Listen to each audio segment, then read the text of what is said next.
नमस्कार, आप देख रहे हैं आवाज इंडिया, देश की भरोसेमंद आवाज। मैं हूं पिंकी। खबरों का सिलसिला शुरू करने से पहले आइए नजर डाल लेते हैं आज की हेडलाइंस पर। लोकसभा में पीएम मोदी ने रखा भारत का रुख, मध्य पूर्व संकट पर चर्चा। योगी कैबिनेट का बड़ा फैसला, गेहूं का एमएसपी रुपए 2,585, 30 मार्च से खरीद शुरू। जेडीयू की कमान फिर नीतीश कुमार के हाथ, चौथी बार बनेंगे राष्ट्रीय अध्यक्ष। और न्यूयॉर्क एयरपोर्ट पर बड़ा हादसा, रनवे पर ट्रक से टकराया विमान।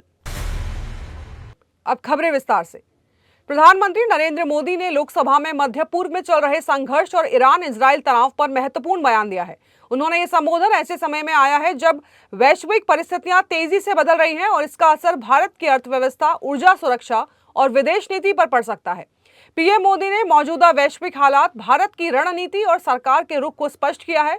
इससे पहले भी सरकार ने संकेत दिए थे कि मिडिल ईस्ट क्राइसिस पर सतर्कता बरती जा रही है। रविवार को पीएम मोदी की मंत्रियों के साथ बैठक हुई और हाई लेवल बैठक में वेस्ट एशिया में बढ़ती टेंशन के भारत पर संभावित प्रभाव पर चर्चा हुई है। बैठक में ऑयल इंपोर्ट, खाद्य सप्लाई और व्यापारिक गतिविधियों पर पड़ने वाले प्रभावों का भी विश्लेषण किया गया है। मीटिंग में प्रधानमंत्री ने ईरान और अमेरिका इजराइल के बीच संघर्ष की पृष्ठभूमि में उपजे हालात की समीक्षा की। इसमें जरूरी चीजों की उपलब्धता सुनिश्चित करने के लिए अल्पकालिक मध्य उपायों पर विचार किया गया। साथ ही किसानों के लिए खाद्य की लगातार उपलब्धता सुनिश्चित करने के वैकल्पिक सोर्स पर भी चर्चा हुई।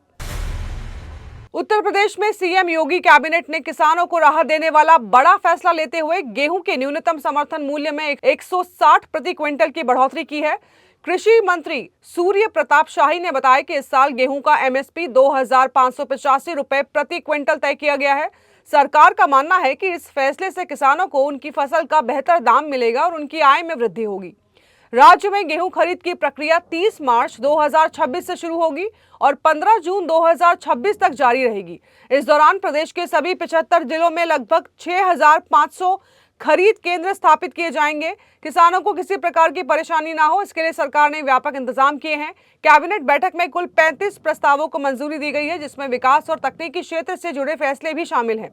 सरकार ने गेहूं खरीद के लिए एफसीआई, यूपी मंडी परिषद, पीसीएफ, पीसीयू, यूपीएसएस, नेफेड और एनसीसीएफ जैसी एजेंसियों को जिम्मेदारी दी है। सरकार का फोकस किसानों के भविष्य को मजबूत करने पर है। जेडीयू के राष्ट्रीय अध्यक्ष पद को लेकर तस्वीर पूरी तरह साफ हो गई है और नीतीश कुमार का निर्विरोध चुना जाना तय माना जा रहा है।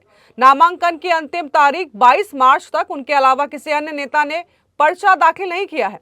अब ऐसे में चुनाव की जरूरत नहीं पड़ेगी और औपचारिक घोषणा 24 मार्च को हो सकती है। उनके अध्यक्ष बनने के साथ ही उनका कार्यकाल 2028 तक रहेगा। ये लगातार चौथी बार होगा जब वो पार्टी की कमान संभालेंगे। इससे पहले भी वे कई बार अध्यक्ष पद पर रह चुके हैं और पार्टी को नेतृत्व देते आए हैं। नीतीश कुमार ने 19 मार्च को दिल्ली में जदयू कार्यालय में अपना नामांकन दाखिल किया था, जिसे कार्यकारी अध्यक्ष संजय झा ने जमा कराया। इससे पहले 2016 में वे पहली बार अध्यक्ष बने थे और 2019 में फिर इस पद पर लौटे थे। 2020 में उन्होंने खुद पद छोड़कर आरसीपी सिंह को जिम्मेदारी दी थी, जिसके बाद ललन सिंह अध्यक्ष बने। दिसंबर 2023 में ललन सिंह ने इस्तीफे के बाद नीतीश कुमार ने फिर से पार्टी की कमान संभाली थी। अब लगातार चौथी बार अध्यक्ष बनना उनके मजबूत राजनीतिक पकड़ को दिखाता है। इस बीच उनके राज्यसभा जाने और मुख्यमंत्री पद छोड़ने की अटकलें भी लग रही हैं। वक्त हो चला है एक छोटे से ब्रेक का।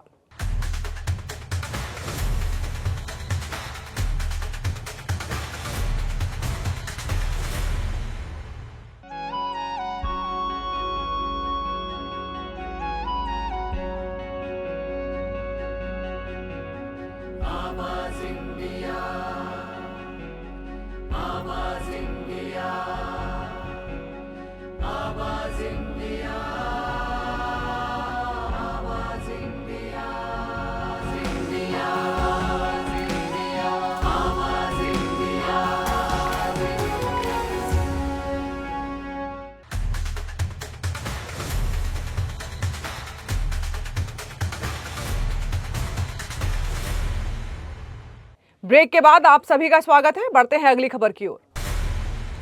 यूपी के उप मुख्यमंत्री केशव प्रसाद मौर्य ने समाजवादी पार्टी को प्रदेश की जनता के लिए खतरा बताया और कहा है कि सपा की सरकार महिलाओं और परिवारों की सुरक्षा के लिए खतरनाक साबित होगी। उन्होंने कहा कि प्रदेश की जनता ने सपा को 2014, 2017, 2019 और 2022 में हराया और 2024 में केवल कुछ सीटें बढ़ाने में सपा सफल हुई है। मौर्य ने जोर देकर कहा कि सपा में माफियाओं का बोलबाला है और 2027 के चुनाव में ये पार्टी यूपी में पूरी तरह समाप्त हो जाएगी। उन्होंने ये भी कहा कि जनता सपा की धोखाधड़ी को समझ चुकी है और प्रदेश में कानून और व्यवस्था बनाए रखना भाजपा का प्राथमिक लक्ष्य है। डिप्टी सीएम ने धुरंधर 2 फिल्म का अखिलेश यादव के बयान पर भी प्रतिक्रिया दी और कहा है कि सपा नेता सत्ता से बाहर होने के कारण परेशान हैं। भाजपा के खिलाफ सपा की कोई संभावनाएं नहीं है और 2047 तक भी उनके लिए कोई राजनीतिक मौका नहीं है। उनका उद्देश्य केवल वोट बैंक और व्यक्तिगत लाभ है। न्यूयॉर्क के ला गार्डिया एयरपोर्ट पर एक बड़ा विमान हादसा सामने आया है, जहां रनवे पर एक विमान फायर ट्रक से टकरा गया। इस टक्कर में विमान के अगले हिस्से के परखच्चे उड़ गए हैं और हालात बेहद गंभीर बताए जा रहे हैं। घटना के बाद एयरपोर्ट अथॉरिटी ने इसे मास कैजुअलिटी घोषित कर दिया है। बताया जा रहा है कि एयर कनाडा एक्सप्रेस का CRJ 900 विमान करीब 100 यात्रियों के साथ रनवे पर था। टक्कर इतनी जोरदार थी कि विमान का नोज और कॉकपिट बुरी तरह प्रभावित हो गया। हादसे के बाद एयरपोर्ट को पूरी तरह बंद कर दिया गया है और सभी उड़ानों को JFK एयरपोर्ट डाइवर्ट किया गया है। मौके पर राहत और बचाव कार्य तेजी से शुरू किया गया। प्रारंभिक जानकारी के अनुसार फायर ट्रक में सवार 5 कर्मियों की हालत गंभीर है। वहीं पर दर्जनों यात्री और क्रू मेंबर्स घायल हुए हैं, जिनमें कई की हालत नाजुक बताई जा रही है। सोशल मीडिया पर वायरल वीडियो में विमान का आगे का हिस्सा पूरी तरह टूटता हुआ नजर दिख रहा है।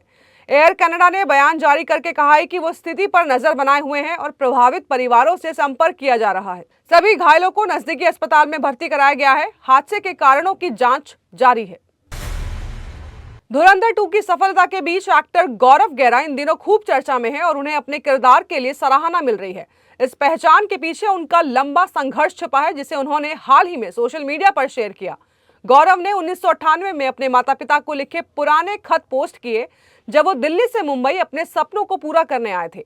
इन चिट्ठियों में उनके शुरुआती संघर्ष और उम्मीदों की झलक देखने को मिलती है। उन्होंने पोस्ट के साथ एक भावुक कैप्शन भी लिखा, जिसमें अपने 23 साल के उस दौर को याद किया। गौरव ने कहा कि सफर उतार चढ़ाव भरा रहा, लेकिन उन्होंने कभी उम्मीद नहीं छोड़ी। साथ ही उन्होंने अपने माता पिता के सहयोग के लिए आभार जताया। गौरव गेरा द्वारा शेयर किए गए खतों में उन्होंने अपने संघर्ष के दिनों का जिक्र करते हुए आर्थिक तंगी और संघर्ष की बात लिखी थी। खत में उन्होंने लिखा कि मुंबई में काम तो बहुत है, लेकिन अभी तक कमाई शुरू नहीं हुई है और उम्मीद है कि जल्द सब ठीक होगा।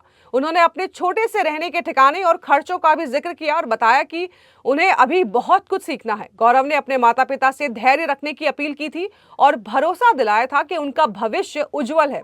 उनकी इस पोस्ट को पढ़कर कई लोग भावुक हो गए हैं और उनके संघर्ष को सराहा है।